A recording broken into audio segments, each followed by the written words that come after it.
ನಾವು ಹೇಳಿದ್ರೆ ಅವ್ರು ಏನೋ ಆಕ್ಷನ್ ತಗೊಳ್ಳಿಲ್ಲ, ಅವ್ರಿಗೆ ಶಿಕ್ಷೆ ಬರುತ್ತೆ ಸರ್.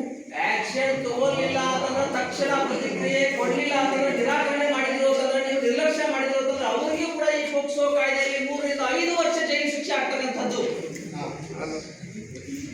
ಆಮೇಲೆ ಮತ್ತೊಂದು 1098 ಭಾಳ ಸ್ಟ್ರಾಂಗ್ ಆದಂತ ಒಂದು ಇದನ್ನ ಬಿಂಗ್ ಅದು ತಯಾರು ಮಾಡ್ಯಾರ. 101% ಆಕ್ಷನ್ ಆಗುತ್ತೆ.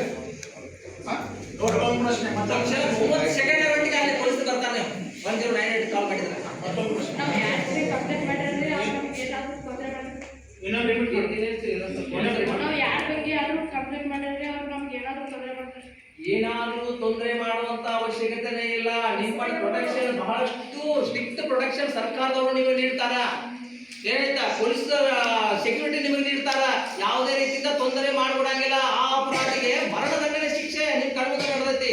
ಹಾಗಾಗಿ ಧೈರ್ಯವಾಗಿ ಈ ಒಂದು ಕೃತ್ಯ ನಡೆದ್ರೆ ಧೈರ್ಯವಾಗಿ ನಿಮ್ಮ ಗುರುಗಳಿಗೆ, ತಂದೆ ತಾಯಿಗಳಿಗೆ ಅಥವಾ 1098 ಕಾಲ್ ಮಾಡ್ತಕ್ಕಂಥ ವ್ಯವಸ್ಥೆಯನ್ನ ತಾವು ಮಾಡಬೇಕು. ನೀನು ಅವ್ರ ಹೆಸರು ಹೇಳಿದ ತಕ್ಷಣ ಅವರು ಅರೆಸ್ಟ್ ಆಗ್ತಾರೆ. ಸುಮಾರು 5 ವರ್ಷ ತನಕ ಜೈಲಿನಾಗ ಬಿದ್ದಿರ್ತಾರೆ. 5 ವರ್ಷ ತನಕ ಅವ್ರ ಜೀವನದಾಗ ಇನ್ನು ಮುಂದೆ ಇಂಥ ಯಾವುದೇ ಘಟನೆ ನಾ ಮಾಡಬಾರಪ್ಪ ಅನ್ನುವಾಗ ಅವ್ರು ಬುದ್ಧಿ ಕಲಿಸಿ ಹೊರಬಿಡ್ತಾರೆ. ಅವ್ರಿಗೆ ಏನಾಗ್ಬೇಕಲ್ಲ ಅದನ್ನ ಮಾಡಿ ಹೊರಬಿಡ್ತಾರೆ. ಅದಕ್ಕೆ ಅವ್ರು ಹೊರಗೆ ಬಿಡಂಗಿಲ್ಲ. ಕೆಲವು ಪ್ರಶ್ನೆ ಭಾಳ ಸೂಕ್ತ ಐತಿ. ತಂದೆ ಕುಡಿದು ಹಾಳು ಮಾಡಿದ ಅಂತಂದ್ರೆ ಅನಿವಾರ್ಯವಾಗಿ ಮಗು ಕೆಲಸ ಮಾಡಬೇಕು ಮತ್ತು ಅದನ್ನ ದುಡ್ಡು ತಂದು ಹಾಕಬೇಕು, ಹೊಟ್ಟೆ ತುಂಬಿಸಬೇಕು ಅಂತಕ್ಕಂಥದ್ದು. ಹಾಗಾಗಿ ಇದು ಅಪರಾಧ. ಮಗು ದುಡಿದ್ರ 18 ವರ್ಷ ಒಳಗೆ ಇರ್ತಕ್ಕಂಥ ಮಗು ದುಡಿದ್ರ ಅದು ಅಪರಾಧ. ಕೆಲಸಕ್ಕೆ ಹೋದ್ರೆ ಅದು ಅಪರಾಧ ಆಗ್ತೈತಿ. ಅನಿವಾರ್ಯವಾಗಿ ಆ ಮಗುನ ಬಂಧು ಬಳಗ ಇರ್ತದೆ ಅವರು ದುಡಿದ ಮಗು ಹಾಕ್ಬೇಕು. ಇಲ್ಲ ಅಂತಂದ್ರೆ ತಾಯಿ ಮಗು ಹಾಕ್ಬೇಕು. 18 ವರ್ಷ ಆಗುತ್ತಲ್ಲ ಮಗುನ ಯಾವುದೇ ಕೆಲಸಕ್ಕೆ ಕಳ್ಸಂಗಿಲ್ಲ, ಕೂಲಿ ಕಳ್ಸಂಗಿಲ್ಲ, ಕೆಲಸ ಕಳ್ಸಂಗಿಲ್ಲ. ಕಳಿಸಿದ್ರೆ ಅದು ಅಪರಾಧ ಆಗ್ತೈತಿ. ಇದು ಕಾನೂನಿನ ಪ್ರಕಾರ ಇದು ಅವ್ರು ಯಾರು ಕಳಿಸಿರ್ತಾರ ಅವರಿಗೆ ಶಿಕ್ಷೆ ಆಗ್ತೈತಿ. ನಾ ಹಂಗೆ ಒಂದು ಉದಾಹರಣೆ ಹೇಳ್ತೀನಿ. ನಾವು ಸವದತ್ತಿ ಚೌಕಿ ಹೈಸ್ಕೂಲ್ ಇರ್ಬೇಕಾದ್ರೆ ಅವ್ರ ತಂದೆ ಏನಪ್ಪ ಅಂತಂದ್ರೆ ಭಾಳ ಕುಡಿತಿದ್ದವ. ಒಟ್ಟು ಏನಪ್ಪ ಅಂದ್ರೆ ಅವ್ನ ಹೆಂಡತಿನ ಬಿಡ್ತಿದ್ದ, ಮಕ್ಕಳನ್ನ ಬಿಡ್ತಿದ್ದ. ನೀ ಶಾಲೆಗೆ ಹೋಗಬೇಡ ಅಂತ ಹೇಳ್ತಿದ್ದ. ತಲೆ ಕೆಟ್ಟ ಹುಡುಗ ಒಂದು ದಿವಸ ಏನ್ ಮಾಡಿದ್ವಿ, 1098 ಫೋನ್ ಹಚ್ಚಿಬಿಟ್ಟ. ಫೋನ್ ಹಚ್ಚಿ ಬಂದ್ರ ಇಡೀ ಚುಳುಕಿ ಊರಾಗ ಅಂತ ದೊಡ್ಡ ಘಟನೆ ಇವತ್ತಿಗೂ ಆಗಿಲ್ಲ. ಏನ್ ಬಂದ್ರ ಪೊಲೀಸರ ಗಾಡಿ ಬಂತು. ಪೊಲೀಸರಿಗೆ ಬಂದ ಅವ್ರ ಅಪ್ಪನ ಹೊಡಿಬೇಕಾದ್ರೆ ಎಷ್ಟು ಹೊಡೆದ್ರಲ್ಲ. ಅವ್ರ ಅಪ್ಪ ಏನಪ್ಪ ಅಂದ್ರೆ ಹೆಣ್ರು ಮಕ್ಕಳು ಎಲ್ಲರೂ ಕಾಲ್ ಬಿದ್ದ ನೀ ಶಾಲೆಗೆ ಹೋಗ್ಬಾ, ದಯವಿಟ್ಟು ನಾ ಏನ್ ನಿನಗೆ ಯಾವ್ದು ತೊಂದರೆ ಮಾಡಕ್ಕಂತ ಅವತ್ತ ಪ್ರವೇಶ ಮಾಡಿ ಆ ಹುಡುಗನ ಅವ್ರ ಗಾಡಿಯಾಗ ಹಾಕೊಂಡು ತಂದ ಶಾಲೆಗೆ ಬಿಟ್ಟ. ನಾವು ಶಿಕ್ಷಕರು ಕೂಡ ಏನ್ ಮಾಡಿದ್ರೆ ಇವತ್ತ ಕಂಪಲ್ಸರಿ ನೀವು ಮಗು ಶಾಲೆಗೆ ಬರ್ತಾ ನೀವು ಶಿಕ್ಷಕರಿಂದ ಶಿಕ್ಷಣದಿಂದ ವಂಚಿತ ಆಗ್ಬೋದಂತ ನಮಗೆಲ್ಲ ಹೇಳಿ ಏನಪ್ಪ ಅಂತಂದ್ರೆ ಇದು ದೊಡ್ಡ ಘಟನೆ ಆಗಿದೆ.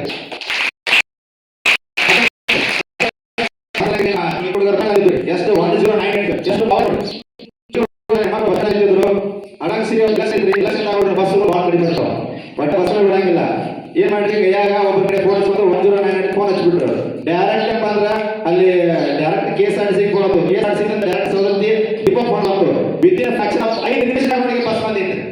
ಅದು 1098 ಇರೋದ ಒಂದು ಅಷ್ಟು ಪವರ್ ಅದಕ್ಕೆ ಸೆಕ್ಯೂರ್ ಹರಾಸ್ಮೆಂಟ್ ಮಾಡಿದ್ರೆ, ನಿಮಗೆ ಯಾರಾದರೂ ಎಜುಕೇಶನ್ ನೀವು ತೊಂದರೆ ಮಾಡಿದ್ರೆ, ನೀವು ಹೋಗುವಾಗ ಬರುವಾಗ ನಿಮಗೆ ಏನಾದರೂ ತೊಂದರೆ ಆದರೆ directly you can go through 1098 ಹೊಡೆದ್ರೆ ಅಂದ್ರೆ ವಿದಿನ್ 10 ರಿಂದ 15 ನಿಮಿಷ ಒಳಗೆ ಪೊಲೀಸರ ಗಾಡಿ ಬಂದು ನಿಮ್ಮ ಮುಂದೆ ನಿಂತಿರ್ತೈತ್ರಿ. ಅದಕ್ಕೆ ಪರಿಹಾರ ಅಂತೂ ಗ್ಯಾರಂಟಿ ಸಿಗ್ತದೆ. ಮತ್ತೇನಾರ ಕೇಳ್ಬೋದು. ಸರಿ 1098ಕ್ಕೆ ಯಾಕೆ ಫೋನ್ ಹಚ್ಬೇಕ್ರಿ? 112ಕ್ಕೆ ಯಾಕೆ ಹಚ್ಬಾರ್ದ್ರಿ? 1098 ಇದು ಮಕ್ಕಳ ಸಲುವಾಗಿನೇ ಮಾಡಿದಂತ ಮಕ್ಕಳ ಸಲುವಾಗಿನೇ ವಿಶೇಷವಾಗಿ ಮಾಡಿದಂತ ಸಹಾಯವಾಣಿ. 112 ಕಳಿಸ್ಬೋದು, 112 ಕಳಿಸ್ಬೋದು. ಅದು ಏನಪ್ಪ ಅಂದ್ರೆ ಎಲ್ಲ ವಿಷಯ, ಇವನ ಫೈರಿಂಗ್ ಆದ್ರೆ ಅಥವಾ ಏನಾದರೂ ಗದ್ದಲಗಾರ ಕಳ್ತನ ಆದ್ರೆ ಪ್ರತಿಯೊಂದು ವಿಷಯಕ್ಕೂ 112. ಬಟ್ ಮಕ್ಕಳಿಗಾಗಿ ಮಾಡಿದಂತಹ ಒಂದು ವಿಶೇಷ ಸಹಾಯವಾಣಿ ಏನಪ್ಪ ಅಂದ್ರೆ 1098. ಸರ್ ಮಕ್ಕಳ ಸಂಬಂಧ ಮಾಡ್ಯಾರ. ಎಸ್ ಸರ್, ಮಕ್ಕಳಿಗೆ ಸಂಬಂಧ ಮಾಡ್ಯಾರ. ಮಾತು ಕೇಳೋದಕ್ಕೆ ಮುಗಿಸೋದಲ್ಲ. ಹಾಂ ಹೇಳಿ.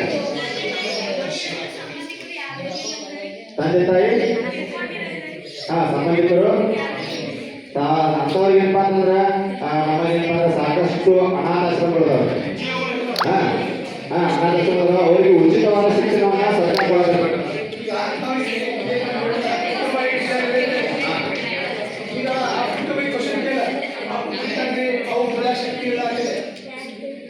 ನೀವೆಲ್ಲ ಏನ್ ಮಾಡೋದು, ನಿಮಗೋಸ್ಕರ ಸರ್ಕಾರ ವಿಶೇಷ ಶಾಲೆಗಳನ್ನ ತೆಗೆದಕ್ಕೆ ಮನ್ಯಾಗ ಯಾರು ದುಡಿದ ಬೇಡ, ಅವ್ರ ಶಿಕ್ಷಣ ಪೂರೈಸತಕ್ಕಂಥ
ಕೆಲಸ ಮಾಡ್ಬೇಕು.